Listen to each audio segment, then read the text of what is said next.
सिंधुदुर्ग जिले के पालक मंत्री नितेश राणे ने हाल ही में जनता दरबार का आयोजन किया, जिसमें जिले भर के नागरिकों ने अपनी समस्या के समाधान के लिए उनसे संपर्क किया।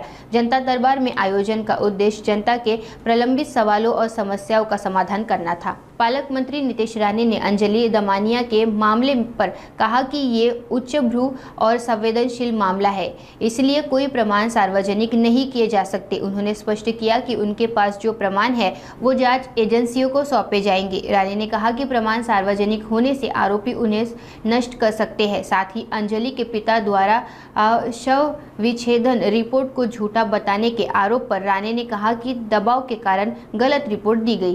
कलेक्टर कार्यालयामध्ये पालकमंत्री कक्ष म्हणून आम्ही उद्घाटन केलेलं होतं। आम्ही त्याच दिवसावेळी मी माझ्या जिल्ह्याच्या जनतेला शब्द दिला होता की मी माझ्या पालकमंत्री कक्षामध्ये उपलब्ध राहीन, जनतेचे विषय ऐकून घेईन।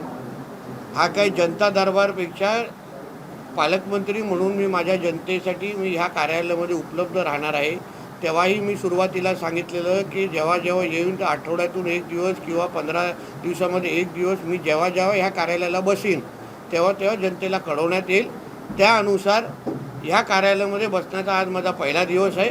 अशाच पद्धतीने मी वेळोवेळी माझ्या जिल्ह्याच्या जनतेसाठी ह्या कार्यालयामध्ये उपलब्ध राहीन। माझ्याबरोबर जिल्ह्याचे प्रशासनाचे प्रमुख जिल्हाधिकारी पण आहेत, सीओ पण आहेत, सगळे खात्याचे जे जे प्रमुख लोक आहेत ते सगळेजण हाकेच्या अंतरावर आहे आणि म्हणून जनतेने इथे यावं, आपले प्रश्न सोडून घ्यावं या दृष्टिकोनातून आज हा माझा दिवस मी घालवतो आहे। असं आहे की आमच्याकडे जे काही पुरावे आहेत ते आम्ही तपास यंत्रणेकडे देणार आणि त्यानुसार आम्ही तपास यंत्रणेच्या संपर्कात आहोत। आता तपास यंत्रणेकडे आम्ही काय पुरावे देते त्यांना माहिती आहे। हे काय आम्ही वैयक्तिक कोणाला जाहीर करू शकत नाही, कारण ही हाय प्रोफाईल केस आहे, सेन्सिटिव्ह केस आहे। अशा पद्धतीने असे पुरावे अगर मी जग जाहीर केले तर त्या संबंधित जे काही आरोपी आहेत ते पुरावे नष्ट होण्यासाठी प्रयत्न करतील ना।